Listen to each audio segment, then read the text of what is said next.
سلام، اومدیم یه فلافل جدید. من یه فلافل ویژه گرفتم به قیمت 175,000 تومان. یه 10 دقیقه دیگه آماده است. ببین چه کیفیتش چطور. خب من گفتم بدون خیار رو گوجه بذاری، فقط جعفری و فلافل. اینم قاچاشه.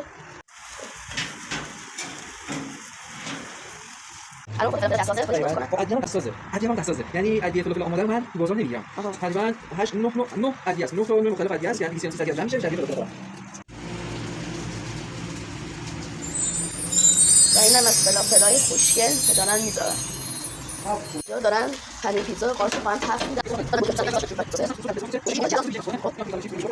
این دستازه این سس به خودم به ایران تو اصفهان نخوری خود، چون یه قطع سرش که توش استفاده نشده، کره حیوانی هم توش استفاده شده. این سمبوسه عربی چیه؟ مشتری هم دارن. سمبوسه عربی همون سمبوسه سیب زمینی و سبزیجات رو باید بخورم.